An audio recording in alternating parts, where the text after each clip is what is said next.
Welcome to Not My Generation, the political podcast that looks at political news, events, and happenings locally in Oklahoma and around the world, and looks at them through a generational lens. And so today we've got several things we're going to be talking about. We've got some election results, more election results to report. We've got legislation being passed in Congress over marriage, and we've got Trump wanting to suspend the Constitution's election provisions or something like that. And then we've got a Supreme Court case that's just had oral arguments over it. So lots of stuff going on, and we're going to get right into it. So Georgia, we are still talking about the election. It's been, 3 weeks now? And we're still talking about the election.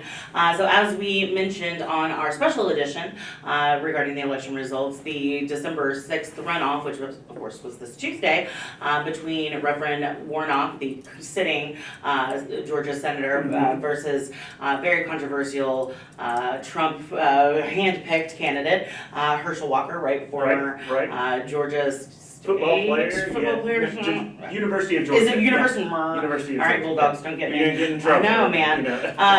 So this was an interesting one because again, as I mentioned during our election podcast, it bodes well, a runoff election, especially at this day and age, whenever we are talking about, absentee and mail-in ballots, early voting, all of that good stuff, which unfortunately the Republican Party in Georgia was unable to stop early voting. They put in a bid and tried to get it stopped, but their state Supreme Court did not allow that, so they continued, the early voting starting last weekend.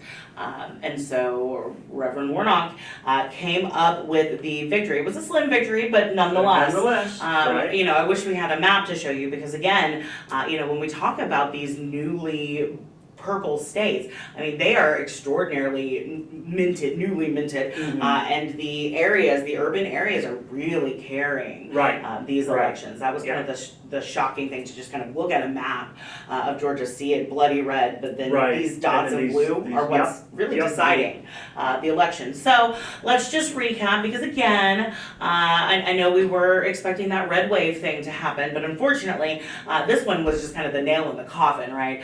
So now the Democrats have a 51-49 advantage in the Senate, which makes a lot of... But do they? Yes, because it makes those progressives, extraordinarily happy because you no longer have to rely on the Christian cinemas. And the, what's his face? Oh my God, West Virginia, Manchin, thank you. I can see his face. It makes it a lot easier for them to get, I think, some of their stuff through. And again, you can kind of count on a few of those Republicans, given the topic, of course.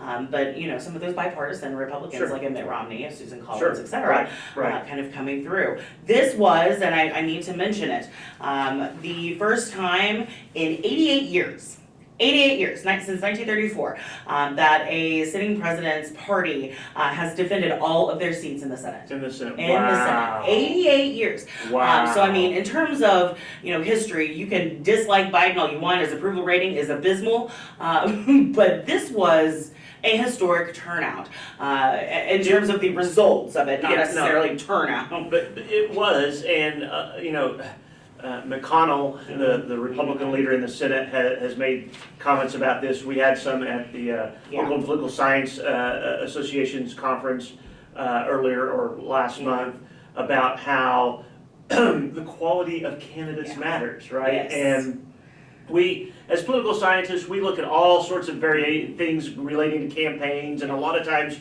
you can get caught up in, there are factors beyond the candidate's control that are going to determine. But at the end of the day, candidates still matter. Yes, they do. They honestly do. And there was a slew of candidates that had jumped on the Trump train, so to speak, and were talking about, all of those things, and very few of them got elected to anything. I think maybe in Ohio, Vance is the only one who did, in the Senate. In the Senate. Yeah, and in terms of the governor, but even in royal races, in some of the other So you saw voters if I was going to say, how do we interpret these results? Oh, yeah. It's not it's not an overwhelming endorsement of the Biden agenda. No, of course it's But not. it is certainly a refusal Yeah, to yes. accept that Trump kind of Yeah, argument and Trump kind of presentation of it is. things, It's right? an absolute repudiation of Donald Trump. And in fact, you have the Republican Party, and this foreshadows our later story on Trump. But you have the Republican Party after that Mar-a-Lago dinner meeting with Kanye West and Nick Fuentes, basically tell Trump to stay out of Georgia, right? Don't come, don't talk. And he didn't. He was very respectful until that very last day, this past Monday. I believe he did a virtual call, a virtual rally with Herschel Walker. And you just gotta wonder if that was maybe not the best move. My understanding was there were several Republican operatives and several Republicans close to Trump who were like saying, just stay out of that.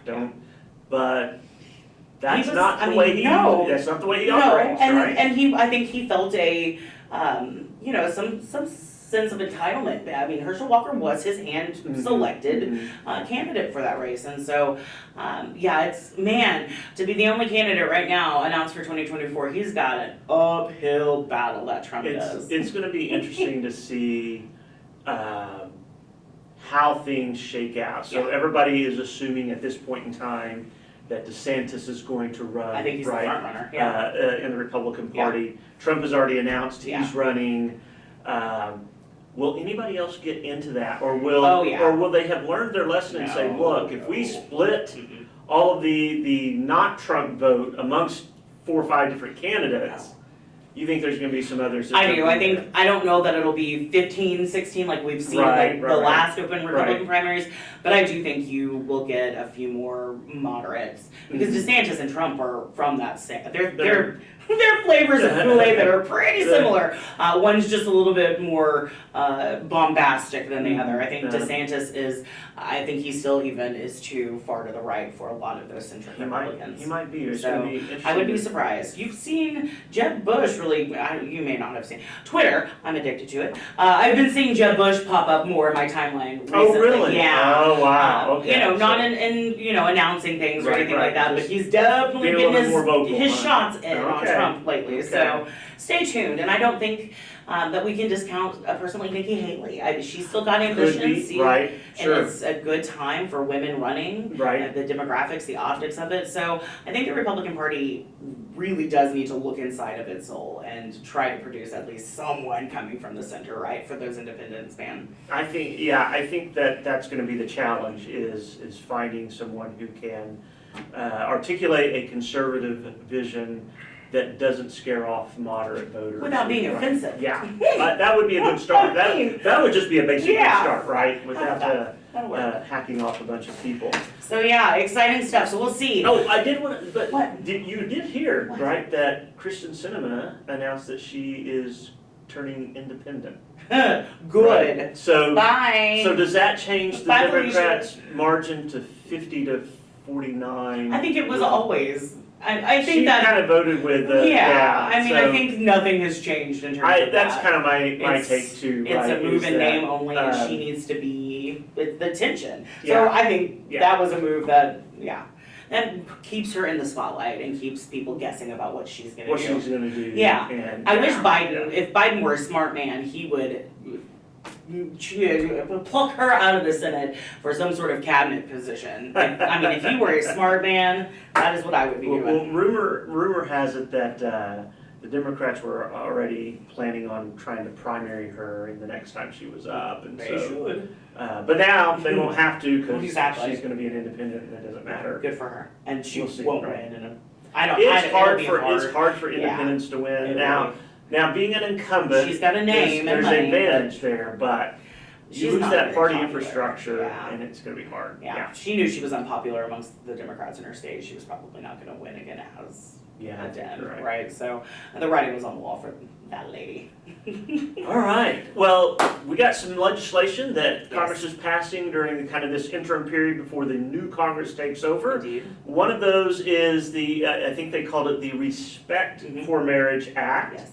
And this is legislation designed basically to take the ruling in some of the courts' marriage cases. So Obergefell is the most recent, but Loving versus Virginia as well, and codify that and say, no matter what we think the court may or may not do, we want to make sure that these marriages are protected under federal law, and that means that federal benefits will attach to them, just like with other marriages, these types of things, right? Yeah, it's a move that I think a lot of progressive Democrats are wishing that the Biden administration had the cojones to do with things like reproductive rights. But good on them for enshrining these things before, who knows what could have happened with the election results, things like that. And so, it's an act that none of your delegation in Oklahoma voted for. No, but I do believe some Republicans actually did vote some for it, right? Republicans there were did. some, Yes, some that absolutely went over there, but none in Oklahoma. None in Oklahoma, correct. So yeah, I mean.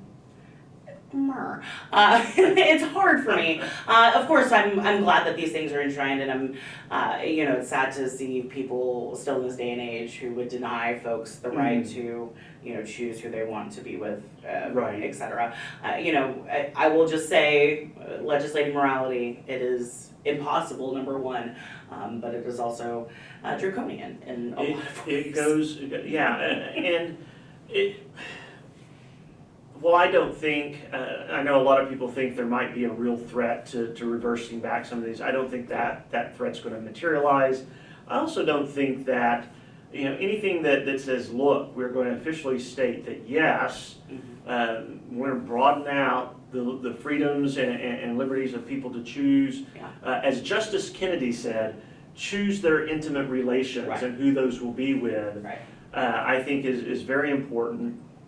And that there's no reason not to. I know on the conservative side there were some arguments that something in this legislation was going to infringe on religious freedom. I'm not sure what pieces of that they were most concerned about. But at the end of the day, I think it is important that we acknowledge that the trend of this country since its founding has been not always evenly and not always consistently, but to, over time, broaden out the liberties that we say we're going to allow people to have to more and more people, right? And I think that's the important part here. And this is a step in that. It's just to say we want to protect these things that the courts have protected up to this point. Now the Congress is going to get in on the act, and it's going to take a step to also try to protect it in case the court decides to do otherwise. Which again, I don't think is as close to being a reality as some people do, but it's a step that they can take to hedge that off. As usual, Twitter sums it up for me best. I saw a tweet yesterday that, was a young lady, and a young lady, one on top, one on bottom, and it said something to the effect of, I can't do this act or, say this, wear this, etc., because it's against my religion. And then the young lady below was saying, well, you can't do that because it's against my religious beliefs. And so it just kind of it comes down to that, and I think that was a lot of those objections. It's not necessarily, harming anyone's religious freedom. It's offending their religious senses. If I remember, and I don't want to dwell on this too much, because, like I said, I'm not very familiar with those arguments that are being made against this law. But if I remember right, there was concern that religious institutions, religious-based charities, churches, mosques, etc., might be entangled in having to host same-sex marriages or something at that. But I mean, they have the ability to deny conducting marriages of all sorts of types right now. I don't see where this would change that. But again, slippery slopes. Let's shift to something interesting that the former president said. Which part? Which week? I'm not sure which. So this is in relation to some information basically released by Twitter, right, by Elon Musk, Which was discussing- such a nothing burger. Sorry to interrupt you, but my God, I really wanted this, the Twitter files Right. to be sexy and salacious. I wanted to be right. I wanted to be salivating over these things, whether it was implicating Biden or Trump or whoever. For me, and my research, this was a pretty big nothing burger. It seemed rather I mean, they talk about how some Democrat officials apparently had asked Twitter to not promote the Hunter Biden stuff, right? But it was rather very much was not what at all. Even conservative observers were saying. There's no smoking gun here. And it was on both sides, yeah. right? Not only did the Biden administration or Biden officials within the campaign ask for content to not be released or promoted even. I don't even know that released is the right word. Just not being promoted. Right, shared so too did the Trump admin. I mean, I think we all at this point expect that. Right. I mean, whether or not the corporation, complies with that request is their business. It's a private corporation. Sure. Yay, capitalism, right? Exactly. I mean, they get to make that decision, and I certainly would rather them making that decision than the government being able to make that decision. So, but Trump, of course, felt that this shows that the election results of 2020 were fraudulent and undermined. They can't be trusted. And this shows that we have to suspend all laws and rules and even the Constitution's election provisions and do something to make me president again, basically, is what the tweet was, right? Yes. Reaction has been visceral. I mean, even to Mitch McConnell. Even from Republicans, right? Oh, especially from Republicans, if they would like to keep their jobs. Trump has been the only political figure, obviously, in the 21st century who's gotten away with saying degrading things about the military, right? For example, I like my soldiers not captured, right? He has been the outlier in American politics, but I think that this one is the line, right? When you start talking about suspending the Constitution, burning down the fabric and the infrastructure of our social contract, you would think that more of this political party would have their hair on fire. You would think. Here's the thing, though, right? With the Trump supporters, right? Yes. People who are committed to him. I think there's a segment of the Republican Party that is more committed to Trump than they are to the Republican Party. And I think these are new Republicans. In other words, when Trump ran, I think he brought into the Republican Party people who were not traditional Republicans. And so their loyalty is to him. Exactly. And so I don't think you're going to see all of those folks abandon him. Now, more traditional Republican senators who might have voted for him because they were like, I just can't take Biden or I just can't take Clinton or whatever. Those folks, I think you're going to see move. They're going to try to distance themselves as much as possible, right? Yeah. But there's going to be a core of support there. That it's just not. It doesn't matter what he does or says. They're convinced he should be the one in the Oval Office right now. Are we calling this the January 6th core? It could be, right? Which, by the way, we had another conviction of sedition, right? Yes. So the Proud Boys leader, if I remember right, was convicted just in the last couple of weeks. So I think it's getting harder and harder to argue that January 6th was not an attempt to basically prevent the exchange of power. The transfer of power, right. Absolutely. I think that it's getting harder and harder to say that wasn't what at least a large number of people who were storming the Capitol that day thought they were trying to do. Absolutely. Right? Yeah. So actually the Trump Constitution suspension tweet comes off of another really bad week the week before. So I kind of teased about it earlier, but Trump had dinner with Kanye West, who has now been deplatformed from Elon Musk's Twitter. So, all of you free speechers. He had just been brought back, right? All of you free speechers out there. This was not, know, a liberal snowflake who deplatformed Kanye. You know, so he had. Have you seen the clips of him on the Alex Jones show, Kanye West? No, I've heard about them, gosh. and I've seen some reports on them, but I did not see the. It's incredible. You need to Google these things, audience. It's incredibly difficult to make a man like Alex Jones so bombastic, so sure of himself, uncomfortable. But Kanye West in full black mask, zipper up the mouth, no eye holes, no mouth holes, is talking about how, you know, everybody has some sort of value, even Hitler, and I like Hitler. Makes Alex Jones uncomfortable to the point where he's got to disavow Nazis on his radio, on his podcast, right? Well, so then, that comes after he had Kanye West and Nick Fuentes, who is a Holocaust denier. He's a big influencer within the kind of alt-right movement, had dinner with Trump at Mar-a-Lago. So this is, I mean, Trump says, oh, I don't know, I didn't know this guy, Kanye just brought him. But nonetheless, you know Kanye is extraordinarily controversial, and you know the people he's going to be around are probably that way. Listen, no, at that level, nobody's having dinner with people they don't know. Exactly. Right? Or at least they don't know about, right? There's no doubt in my mind Trump knew who he was meeting and having dinner with. Absolutely. And yet chose to do so anyway. And I'm sitting here going, to what end? Exactly. Because what are you getting out of this?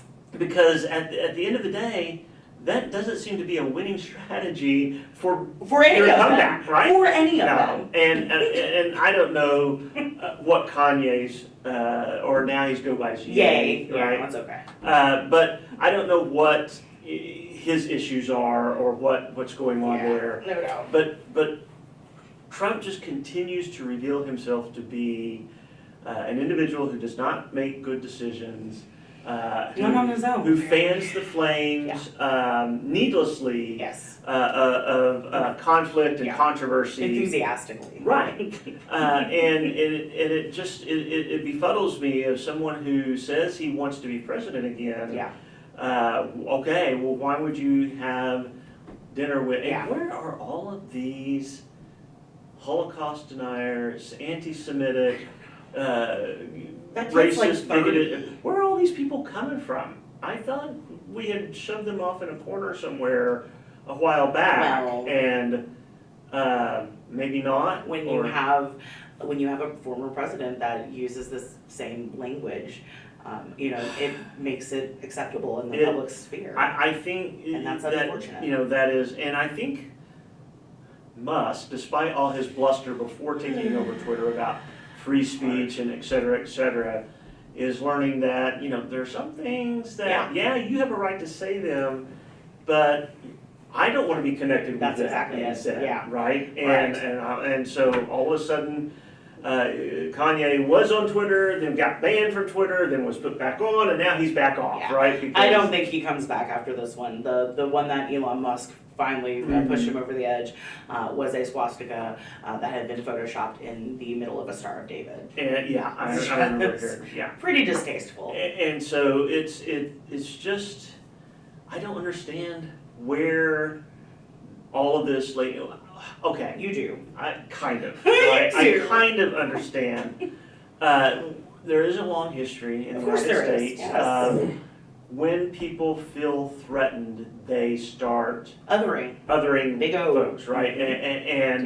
And so we start looking for who to blame for these problems, and unfortunately, you see racism, especially anti-Semitism, and then other forms of racism start coming into play there. And it is one of those aspects of our history that is not pleasant to talk about, and certainly not pleasant to kind of live through. Right. And I hope this is a short-lived episode of this. Me too. You know? Me too. I would think so. I would think so as well. I mean, generations are shifting, and hope. Yes, and we know from lots of survey data, younger generations are much more, they're much more diverse themselves, and they're much more tolerant of those that are different from themselves, right? Exactly. And so maybe this is kind of like the last gasp of that old kind of mentality. I don't know. I hope so. It's is disheartening, right? You know, I've got a 3.5-year-old, so, not being able to raise her in the same world that I was raised in. It's, Sure. I mean, it's palpable, the differences of today. Yeah. So. And I think we're seeing this kind of generational transition in which, and I talked to, you probably have it with your students as well, right? When certain things happen that destabilize a certain generation of people and the way things were, not the way things are now, it makes them very uncomfortable. And it makes them very insecure, if you will. Absolutely. And so they start pushing back with some of this. And so, and it's just unfortunate that pushback can actually result in real harm to other people. Yeah, absolutely. Yeah. Court cases and legislation and All sorts of Speaking that of court cases, you are gonna have to do this one because this is wonky and federalist and awful. Well, it is the what was the name of this case? Moore. Let me see, where is it? Oh, here we go. Moore versus Harper. Right? Yeah, Moore versus Harper. So there's a very novel, to say the least. Legal theory running through certain state legislatures and such right now of the independent legislature, the independent sovereign legislature, and this deals specifically with election laws, what this case is about, right? And the argument that's being made is that the Constitution, because the Constitution in Article 1 gives state legislatures the ability to set the times, date, and manner of elections, that means it doesn't have to answer to anybody else or anything else, right? They can do whatever they want regardless of what their state constitution says, regardless of what their courts say, or anything else, right? And now, again, I have not had the chance to listen to the oral arguments yet, but I did read a couple of news stories that indicated that a majority of the justices were really skeptical of this argument, right? That this didn't seem to play overly well with many of the justices, regardless of whether you would consider them conservative or liberal. They were just not really impressed with the legal argument here. I'm never impressed with anybody who wants to say this government institution has no checks and no controls over it whatsoever. It can do whatever it wants. And I'm just like, that does not sound good or appropriate or healthy or in line with our understanding of democratic republicanism. It just does not seem to fit well. And I don't know why. Well, I keep saying that. I really do know why, because you have people who have who want to change or change election rules. And listen, the way election rules are structured does have an impact on who goes up and votes and who wins, right? And so they want to have a free hand in tailoring those election laws in the most beneficial way they think for whichever party they're in. And so this is the legal theory that they've developed, and I think it's I hope the Supreme Court will kind of laugh it out of the courtroom, is what I hope. So do you think that this is a consequence of North Carolina's sort of redistricting problems? It could be, right? So the Supreme Court especially has been very slow to interfere with the redistricting, right? It's saying that this is a matter that is in the hands of legislative bodies. It's not our job to tell them how to redraw the lines. There are some rough guidelines. They have to have equal population. You want communities of like interest, these kinds of things. But when it gets into can they draw the lines and knock some Democrats out here and add some Republicans here and whatnot, the court's been like, that's your job to do, right? And these folks have ran with that and said, see, the Supreme Court's recognizing that we can do whatever we want. And I don't think that's ever what the court said. Ooh, God, that's dangerous, no, I don't want any government entity, whether it's the legislature, a governor, or even the court. I don't want any of them to have carte blanche to do anything and not be held accountable to someone. What's the worst case scenario? The worst case scenario is these legislatures get what they want, and you've got crazy election laws all over the country. Nothing is consistent, and whoever controls the legislature will do whatever they want, and there's no judicial oversight, at least not at the state level. There's no judicial oversight to say, wait a second, our state, because they're arguing, it doesn't even matter if our state constitution says you can't do this. We're the authority here, and so we can do what we want. And that just that's a no for me.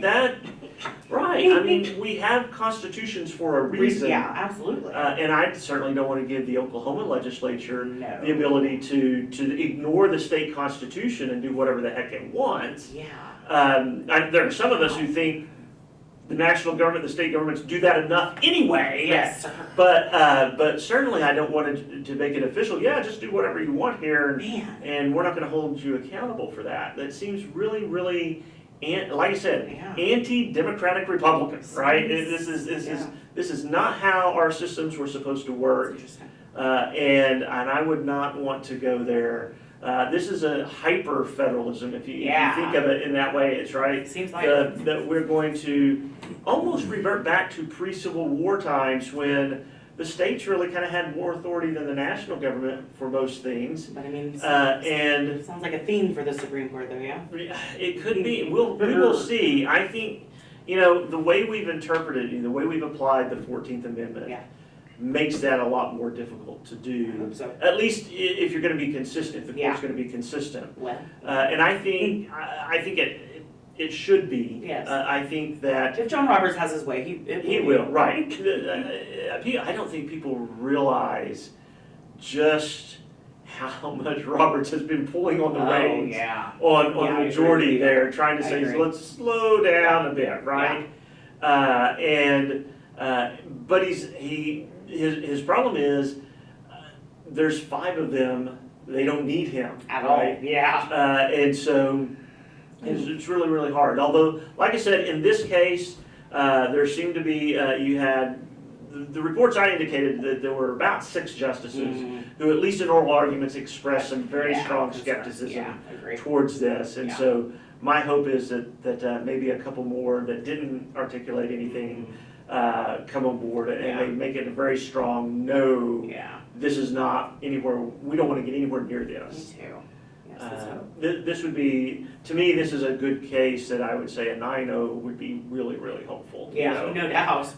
To just kind of let's nip this in the bud. Let's not give any hope. I don't know what will happen again, right? So you do have a court that is, the dynamic is different than it's been. In my memory, the dynamic between the justices, how the court operates is very different than what I can. Doesn't it? It does, right? But you do see, and what gives me some hope is that you do see every now and then this really interesting alliances being formed between some of the conservatives, some of the more liberal, on specific issues for sure. But they seem to be you start seeing these kind of play out a little bit. Kagan and Gorsuch have been a very surprising duo. Yes, they certainly have, and Gorsuch, by the way, is still fuming over the court's kind of modifying of the Oklahoma ruling that he wrote the majority opinion. Because they came back and kind of altered that somewhat. He was not a happy camper about that. So, All right. Do you have anything else you want to throw out here? No, this is our last podcast for the year, so thank you guys for paying attention to us and looking for our videos on Rose State College YouTube page. We hope that you and yours have happy holidays and a happy new year, and I'm sure that we will have much more to talk about. Oh, there's never a shortage. Never a shortage. The new Congress is going to come in, so there's going to be all sorts of stuff, I'm sure. We're going to vote on recreational marijuana on March 7th. Yes, right. I got students all pumped over that. There's no shortage of stuff happening. All right, we will see you next time. Between now and then, if you have ideas, suggestions, questions, complaints, you can contact us at notmygeneration@radar.rose.edu. We'll see you next time. Happy holidays.